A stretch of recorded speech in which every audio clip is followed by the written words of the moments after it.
कल्याण सिंह की पत्नी हैं, जो कि मतदान करने के लिए पहुंची हैं। अतरौली विधानसभा क्षेत्र अंतर्गत इनका वोट डालने के लिए पहुंची हैं। तो उमाकांत लखेड़ा हमारे साथ इस वक्त वरिष्ठ पत्रकार बने हुए हैं। उमाकांत जी, आपके पास आऊंगा। अभी जब राष्ट्रीय महासचिव इंद्रजीत जी हमारे साथ बने हुए आरएलडी के, वो कह रहे थे समाजवादी पार्टी के साथ उनका गठबंधन भी है और इस बार वो पश्चिम में मुखर होकर चुनाव लड़ते नजर आ रहे हैं। लेकिन एक बात भारतीय जनता पार्टी लगातार जो अजीत सिंह का बयान कोट करते हुए कहती है, और मुद्दा भी बनाया है कि वो कहते थे कि जितना बड़ा झंडा लगा है उस गाड़ी समाजवादी पार्टी का, उस गाड़ी में उतना ही बड़ा गुंडा भी बैठा है। ये बयान उनका लगातार बीजेपी के बड़े नेता सीएम योगी हो, राजनाथ सिंह हो या फिर और भी, वो इस मुद्दे को उठाते हैं। कैसे देखते हैं? राजनीति में, राजनीति का जो पन्ना होता है, राजनीति का पृष्ठ जो होता है, वो हर दिन बदलता है। जैसे धूप हर दिन सूरज निकलता है, ऐसी राजनीतिक परिस्थितियां भी बदलती हैं।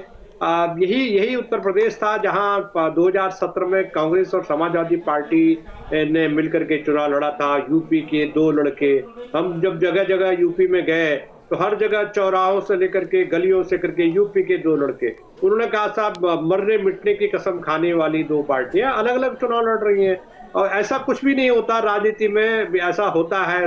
भारतीय जनता पार्टी ने दो तीन बार बहन मायावती और बहुजन समाज पार्टी के साथ मिलकर के सरकार बनाई, उनको सपोर्ट किया।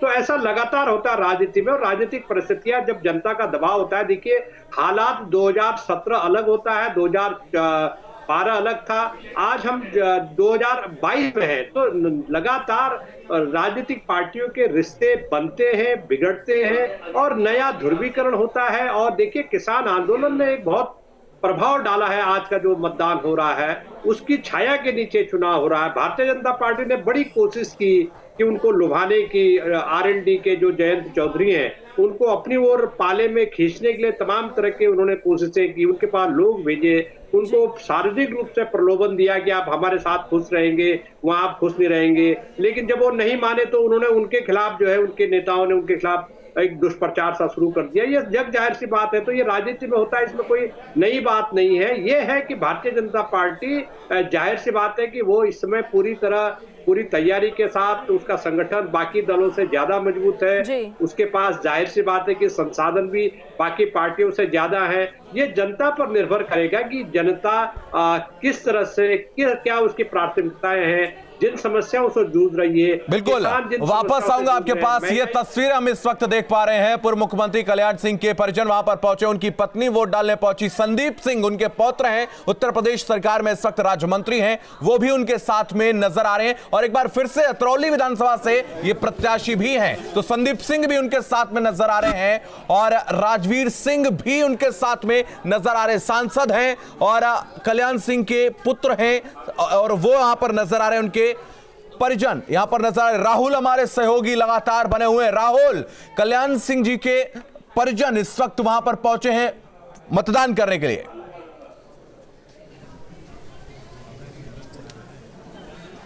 तस्वीरें आप लगातार देख रहे हैं जिस तरीके से पहले पूर्व मुख्यमंत्री कल्याण सिंह की पत्नी ने अपने मताधिकार का इस्तेमाल किया, फिर साथ में उनके पोते लगातार मौजूद रहे और अब उनके पुत्र राजवीर सिंह जो कि सांसद हैं, वो और उनकी धर्मपत्नी जो कि अपने मताधिकार का इस्तेमाल कर रही हैं। तो तस्वीरें आपको लगातार दिखा रहे हैं। हालांकि संदीप सिंह जो कि यहीं से प्रत्याशी हैं, वो वोट अपना दे चुके हैं। एक बार फिर बीजेपी ने उन्हें प्रत्याशी बनाया है और लगातार तस्वीरें आप देख रहे हैं अंदर मतदान स्थल की, अपने मताधिकार का इस्तेमाल पूरे परिवार के साथ। ये पहली बार है जब बिना कल्याण सिंह के ये पूरा परिवार पहुंचा हुआ है। हालांकि सवाल तो करेंगे परिवार से भी कि इस बार बाबूजी साथ नहीं रहे और ऐसे में वोट देने आप लोग पहुंचे हैं। तो समझा जा सकता है कि जिस तरीके से अतरौली और अतरौली का ये बड़ौली गांव जो कि पूर्व मुख्यमंत्री कल्याण सिंह का गांव, और यहाँ के जनता हमेशा जो कि बाबूजी के साथ रहते हैं, बातचीत में कहते हैं विकास के काम बहुत हुए, लेकिन सबके अलग अलग मुद्दे हैं। बात पूरे परिवार के साथ कुछ ही पलों में करते हैं। अभी आप देख सकते हैं मतदान करते हुए बीजेपी सांसद राजवीर सिंह। तो ये तस्वीरें आपको दिखा रहे हैं। हालांकि अभी बातचीत करके देखेंगे कि क्या कुछ है, जिस तरीके से रोजगार, युवा, महिलाओं को लेकर क्या कुछ सोचा जाता है। और आज वोटर्स का दिन है, ऐसे में लगातार अपील भी की जा रही है नेताओं की तरफ से, पार्टियों की तरफ से, कि वो अपने मताधिकार का इस्तेमाल जरूर करें। बिल्कुल राहुल, तो जब वहां पर आप लोगों से बातचीत कर रहे हैं, कितना उत्साह उनमें नजर आ रहा है?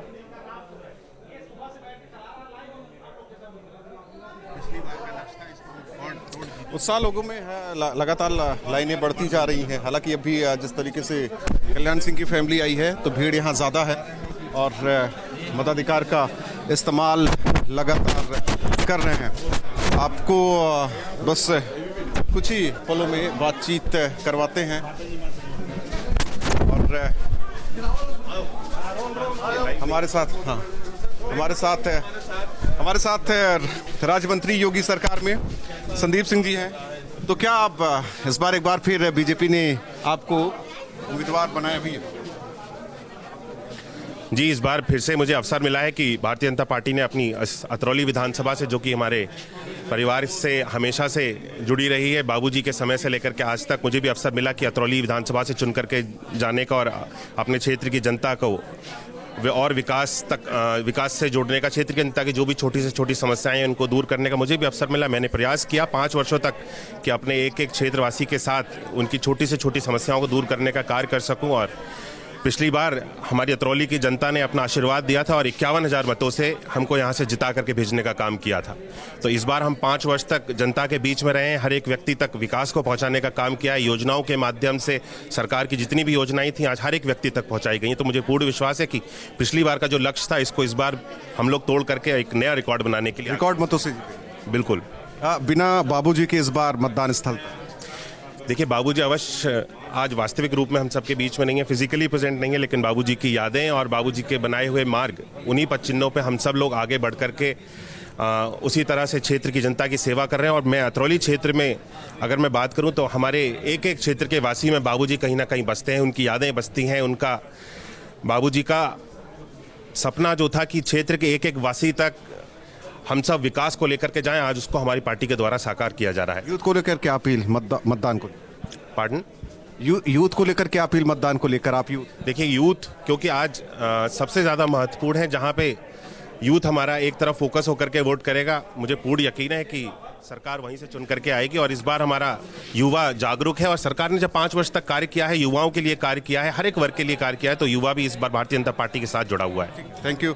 चलिए ठीक है राहुल, आपके पास वापस आएंगे, तमाम अपडेट्स लगातार वहां से लेते रहेंगे। तो मतदान लगातार जारी है, 11 जिलों की 58 सीट है। लगातार अब मतदाता जो है वो मतदान केंद्रों पर पहुंच रहे हैं और वोट करते नजर आ रहे हैं। हमारी तरफ से भी आपसे लगातार अपील कि अपने घरों से निकलिए और वोट करने जाइए, अपने मतदान का जो अधिकार आपको मिला है उसका इस्तेमाल कीजिए।